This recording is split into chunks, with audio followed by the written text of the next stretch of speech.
18वीं लोकसभा के नतीजे आए करीब करीब 24 घंटे हो गए हैं और जरूरी है कि कुछ आकलन कर लिया जाए। लेकिन आकलन करने से पहले एक बात जरूर कहना चाहती हूं, हिंदुस्तान ने अपने आप को बचा लिया, मेरे देश ने अपने आप को बचा लिया, मेरे देश के लोगों ने अपने आप को, अपने संविधान को, अपनी लोकतंत्र को बचा लिया। और इससे ज्यादा ओवरवेलमिंग, इससे ज्यादा भाव विभोर करने वाली बात दूसरी और कोई हो ही नहीं सकती है। कुछ चीजें शीशे की तरह साफ है। यह चुनाव नरेंद्र मोदी की निर्णायक नैतिक हार है। 63 सीटें करीब करीब बीजेपी की पिछले चुनाव के मुकाबले कम हुई हैं। यह पूरा चुनाव नरेंद्र मोदी की शक्ल पर, उनकी होर्डिंग पर, उनकी तस्वीरों पर, उनकी गारंटी पर लड़ा गया। तो जब चुनाव हारा गया तो यह नरेंद्र मोदी की हार है। और असलियत यह है कि लोगों ने रिसाउंडिंगली रिजेक्ट किया है उनको, उनकी नफरत की राजनीति को, उनकी उल जलूल की बातों को और बीजेपी को। 63 सीटें करीब करीब कम हुई हैं बीजेपी की 2019 के मुकाबले। उसके अलावा सबसे बड़ी बात यह है कि नरेंद्र मोदी की खुद की मार्जिन मात्र 1.5 लाख वोट रही जीतने की। जबरदस्त चुनाव लड़ा अजय राय जी ने, कांग्रेस के अध्यक्ष बनारस में, उत्तर प्रदेश के अध्यक्ष हैं। और यही नहीं, आसपास की सीटें, चंदौली हुआ, जौनपुर हुआ, ये सारी सीटें बीजेपी हारी। तो बनारस का बहुत कुप्रभाव भी आसपास पड़ा बीजेपी के लिए। इससे ज्यादा वोट से तो किशोरीलाल शर्मा जी ने स्मृति ईरानी को हरा दिया, करीब 1,64,000 से। और अगर राहुल गांधी की विनिंग मार्जिन की बात की जाए तो वायनाड और रायबरेली दोनों में लगभग 4 लाख वोट से जीते। तो नरेंद्र मोदी जी की जो खुद की मार्जिन भी कम हुई, उसने सिद्ध कर दिया कि जो कहते थे उनको मां गंगा ने बुलाया है, और मां गंगा में उन्होंने 80-80 नाले बहा दिए, उसमें मृत गाय तैर रही हैं, आचमन योग्य पानी नहीं रहा है, कॉरिडोर के लिए लाखों मंदिरों को तोड़ दिया गया, शिवलिंग और गौरी प्रतिमाएं सड़कों पर पड़ी हैं। कहीं ना कहीं काशी भी उकता गया है, और देखिए कितनी जल्दी झोला उठा के वहां से जाना पड़ता है। इस चुनाव ने एक बात और सिद्ध करी कि लोगों को कोई मतलब नहीं है कि आप मुजरा, मंगलसूत्र, भैंस, टोटी, इस तरह की उलझलूल बातें करिए।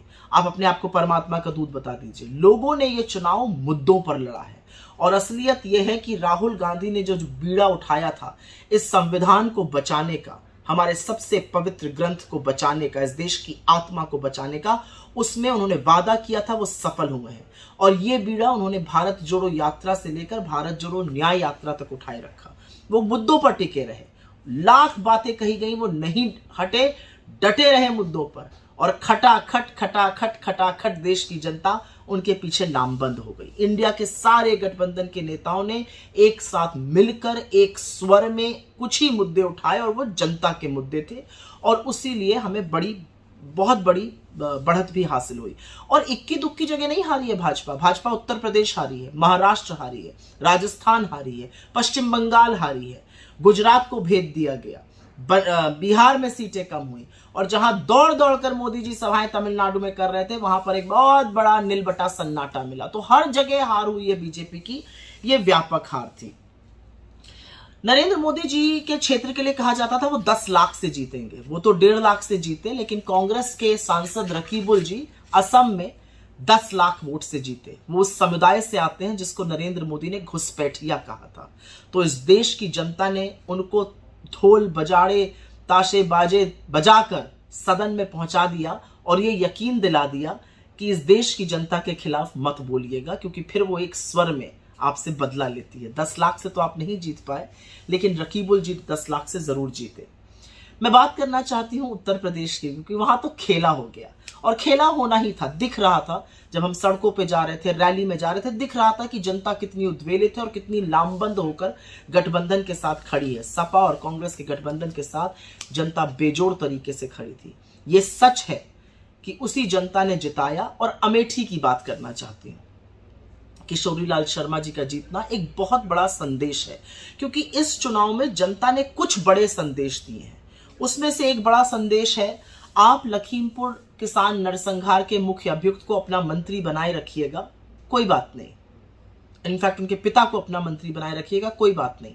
ये जनता किसानों की मौत का और उनकी शहादत का बदला लेगी। अजय मिश्र टेनी को लखीमपुर से हराकर जनता ने इस बात का बदला लिया। आप प्रज्वल रवन्ना जैसे राक्षस के साथ खड़े रहेंगे, उसके नाम पर वोट मांगेंगे, जनता ने उसको हराकर औरतों के सम्मान का, उनकी आबरू का बदला लिया। जनता ने स्मृति ईरानी को हराकर अहंकार कांत किया, और इस पर मैं 2 मिनट बोलना चाहती हूँ। और बोलना इसलिए जरूरी है क्योंकि स्मृति ईरानी जी का वजूद ही राहुल गांधी जी की बात करके, ना वो महिलाओं पर बात करती है, ना बच्चों के कुपोषण पे बात करती है। उनकी सारी राजनीति राहुल जी को मैंने हरा दिया, राहुल जी के खिलाफ बोलने की है। अमेठी की जनता ने पता है किस दिन तय कर लिया था कि आपको हराना है? जिस दिन आपने सदन में खड़े होकर सोनिया गांधी जी से तू तड़ाक किया था, जिस दिन आपने उनको तुम कहकर संबोधित किया था, उसी दिन अमेठी ने डिसाइड कर लिया था कि आपकी बड़ी शिकस्त होगी। 1,64,000 वोटों से हारना आसान बात नहीं है, और जिसको आप राहुल गांधी का पीए कहती थी ना, वही काफी थे आपको हराने के लिए, कांग्रेस का एक मजबूत कार्यकर्ता। लेकिन मैं कहना चाहती हूं, ये देश बहू को बेटी से ज्यादा सम्मान देता है। सोनिया गांधी सिर्फ इंदिरा जी की बहू नहीं, इस देश की बहू है। वो इस देश में आकर मां बनी, सास बनी, नानी बनी। वो बहुतों के लिए मां तुल्य है। उन्होंने अपने मुकाम पर इतनी इज्जत, इतनी गरिमा, इतनी मर्यादा से जीवन निभाया हिंदुस्तान में कि उस बहू के अपमान पर आपको गहरी चोट खानी पड़ी। और एक आपने बहुत बड़ी गलती कर दी स्मृति ईरानी, आपने प्रियंका गांधी की बड़ी भद्दी नकल उतारी अमेठी में। यह आपको नहीं करना चाहिए था। पता नहीं आपको पता है कि नहीं, अमेठी प्रियंका जी को अपनी बेटी मानता है, भैया जी कहकर उनको वहां पर आम जनता संबोधित करते हैं। उनके साथ जो आपने किया, जो उनकी नकल उतारी, उसी दिन अमेठी ने डिसाइड कर लिया था कि आपको तो वहां से खदेड़ना है। इस देश ने एक और भी बहुत बड़ा संदेश दिया। इस देश ने न सिर्फ बीजेपी को अयोध्या में शिकस्त दी, पर श्रावस्ती में भी, जहां पर नृपेंद्र मिश्रा जी के पुत्र लड़ रहे थे और घूम घूम कर कहते थे मेरे पिता ने मंदिर बनवाया, वहां पर भी भाजपा को हराया। ये किसकी हार है? ये हार है उन लोगों की जिन्होंने प्रभु राम को एक छोटा सा बनाकर नरेंद्र मोदी को उनकी उंगली थाम दी। जिन लोगों ने गाने बनाए हम राम को लाए हैं। प्रभु राम जो देश ही के नहीं दुनिया के कड़-कड़ में बसते हैं, आस्था का प्रतीक है, मर्यादा का प्रतीक है, साहस का प्रतीक है, प्रेम का प्रतीक है, न्याय का प्रतीक है, उन्होंने विराट रूप धारण करके आपको हराया। क्योंकि आपको राम का पुजारी बनना चाहिए था, आप राम के व्यापारी बन गए। और कमाल की बात तो तब है कि जब हिंदू खुद अपने हक के लिए, अपने अधिकारों के लिए जागा, जब उसने महंगाई और बेरोजगारी के खिलाफ वोट डाला, तो बीजेपी की आईटी सेल वाले हिंदुओं को ही कोसने लगे। और कोसने ही नहीं लगे, इतने घृणित, इतने अपमानित शब्द कहने लगे। किसी ने तो हिंदुओं को हिजड़ा तक कह डाला। हिंदू जाग चुका है, हिंदू समझ चुका है कि धर्म के स्वयंभू ठेकेदारों से ना ये धर्म चलेगा, ना उनके बच्चों का भविष्य चलेगा। हिंदू जान चुका है कि उनके आराध्य का व्यापार करके, भगवान राम का व्यापार करके, धर्म के ठेकेदारों को सबक सिखाना पड़ेगा। और हिंदुओं ने एक स्वर में आपको यूपी में, आपको बिहार में, आपको राजस्थान में, आपको महाराष्ट्र में, आपको पश्चिम बंगाल में, आपको तमिलनाडु में रिजेक्ट किया है हिंदुओं ने। ये याद रखिएगा। आप नाथुराम के उपासक हैं, आप श्री राम के उपासक नहीं हैं। श्री राम ने जब देखा कि आपने राम के उपासकों को, उनके अनुयायियों को बेरोजगारी से, महंगाई से, गरीबी से, गुर्बत से, महिलाओं को असुरक्षा से दबोचा हुआ है, तो उन्होंने खुद बदला लिया और आपको एक बड़ी शिकस्त दी। इसमें बहुत बड़ा संदेश है। अगर आप पढ़ना चाहिए तो जरूर पढ़िएगा। आस्था और धर्म कभी भी व्यवसाय नहीं बन सकता, जिसको आपने बनाने की कोशिश की। दूसरा खेला हुआ महाराष्ट्र में। बड़ा दंभ भरते थे आप, खूब आपने लोग तोड़े, ईडी से, इनकम टैक्स से डरा डरा के अपने में मेल जोल किया। महाराष्ट्र को ये कतई पसंद नहीं आया। उनको पीठ में छुरा घोंपने वाले और धोखा देने वाले लोग बिल्कुल पसंद नहीं आए, और महाराष्ट्र ने उन सब लोगों को हराया। यही नहीं, जिन लोगों ने बीजेपी ज्वाइन करी थी हाल के दिनों में, 80% लोग उसमें से हारे, क्योंकि लोगों को आपकी वॉशिंग मशीन की धुलाई ना पसंद नहीं आई। मोदी जी, शायद आप ये समझ नहीं पाए। इसके अलावा मैं चर्चा करना चाहती हूँ, इस देश ने एक और भी बहुत बड़ा संदेश दिया। 1 साल से मणिपुर जल रहा है, आप वहां नहीं जा पाए, लेकिन मणिपुर ने कांग्रेस को 2 सीटें जिताई, नागालैंड की सीट जिताई, मेघालय की 1 सीट जिताई, और ये संदेश दिया कि नॉर्थ ईस्ट से आपका डिब्बा गोल करके आपको खदेड़ दिया गया है। आप इस देश के एक राज्य को जलता छोड़ सकते हैं, उसके हाल पर छोड़ सकते हैं, लेकिन कांग्रेस ने नहीं छोड़ा, राहुल गांधी ने नहीं छोड़ा, और इसीलिए मणिपुर हमारे साथ लामबंद होकर खड़ा हो गया। मैं 2 बातें और कहना चाहती हूं। आपने टीवी इंटरव्यू के दौरान एक शब्द का प्रयोग किया था, कौन राहुल। आशा है याद आ गया होगा, और अब याद रहेगा। वो राहुल जिसने आपकी नींद उड़ा दी है, जिसने आपके दिन का चैन खत्म कर दिया है। वो राहुल जिसने आपके प्रधानमंत्री बनने पर प्रश्न चिन्ह लगा दिया। वो राहुल जो इस देश के गरीबों, मजदूरों, किसानों, महिलाओं, युवाओं के साथ खड़ा हो गया और आपको ललकार दिया। वो राहुल जिसने आपकी 63 सीटें हरवा दी। वो राहुल जिसने आपको शिकस्त दी। वो राहुल जो इस देश का बेटा है, वो राहुल जो इस देश का भाई है, वो राहुल जो इस आपकी तरह इस देश का राजा नहीं बनना चाहता, इस देश का बेटा और भाई बन के रहना चाहता है। याद रखिएगा कौन राहुल। एक और बात कहने की है और ये कहनी जरूरी है। इस देश का लोकतंत्र का चौथा स्तंभ मीडिया, मुख्य धारा का मीडिया जो मलबा बन चुका है, जिस मीडिया ने अपनी विश्वसनीयता, अपनी साख, अपने लोकतंत्र के चौथे स्तंभ के रोल को गिरवी रखकर, बेचकर नरेंद्र मोदी का चरण वंदन किया, उस मीडिया की आज कोई विश्वसनीयता बची ही नहीं है। वो नैरेटिव बनाने में तो निष्प्रभावी रहा ही। असलियत यह है कि नरेंद्र मोदी ने करीब 80-85 इंटरव्यू दिए और उस इंटरव्यू में एक में भी नैरेटिव नहीं बना पाए, बल्कि उल्टे अपनी मिट्टी पलीद करी। इंटरव्यू में प्रत्युत्तर ही नहीं पूछे गए। नरेंद्र मोदी ने कहा मैं परमात्मा का स्वरूप हूं। इंटरव्यू करने वाले उनका चेहरा देखते रहे कि शायद भगवान ही नजर आने लगे। नरेंद्र मोदी ने कहा कि क्या मैं सबको गरीब बना दूं। पूछने वाले ने यह नहीं पूछा आपके मन में गरीब बनाने की बात क्यों आई, आप सबको अमीर भी तो बना सकते हैं।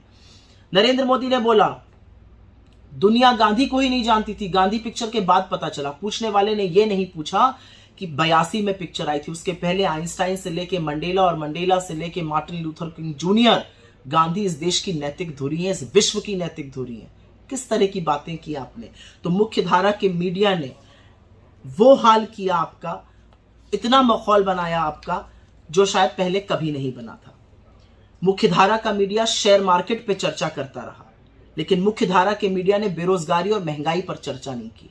और एक दो शब्द तो मैं जरूर बोलना चाहूंगी उन लोगों के लिए जो बड़े बड़े एग्जिट पोल लाते हैं। जब मोदी जी की लुटिया डूबने लगती है, जो उनके तारणहार बन के आ जाते हैं, प्रशांत किशोर जैसे लोग, क्या है इनकी राजनीति, क्या है इनकी साख, क्या है इनकी विश्वसनीयता।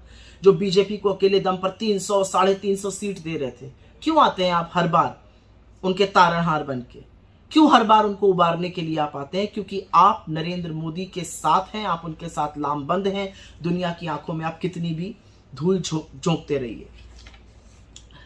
अंत में मैं सिर्फ एक ही बात कहना चाहती हूं और वो बात कहनी जरूरी है। यहां पर जो जंग, जो रण, जिस क्रांति का उद्घोष राहुल गांधी ने भारत जोड़ो यात्रा से शुरू किया था, जिस व्यक्ति ने इस देश के 4,500 किलोमीटर पैदल नाप दिए, जो मणिपुर से मुंबई तक की यात्रा करता है और इस देश के संविधान को बचाने के लिए अपने प्राण की आहुति देने की बात करता है, इस देश के युवाओं की रोजगार की बात करता है, महिलाओं के सम्मान और समृद्धि की बात करता है, किसानों की एमएसपी की बात करता है, मजदूरों की खुशहाली की बात करता है, ये देश उसके साथ उठ खड़ा हुआ है। क्योंकि उसको कोई फर्क नहीं पड़ता आप उसको क्या कहिए, आप उसको क्या कीजिए, वो साहसी है। और असलियत यह है कि साहस और सत्ता की लड़ाई में हर बार साहस जीतता है। ये आप भूल गए। आप भूल गए कि सत्य और असत्य की लड़ाई में हर बार जीत सत्य की होती है। आप भूल गए कि धर्म और अधर्म की लड़ाई में हर बार जीत धर्म की होती है। और हिंदू धर्म का आधार है सत्य, आधार है प्रेम, आधार है साहस, और इसीलिए जीत राहुल गांधी की हुई। एक सफेद टी शर्ट पहने हुए व्यक्ति ने आपको ऐसी शिकस्त दी। कैसा लग रहा है नरेंद्र मोदी जी, शहजादे की शह और माथ पाकर?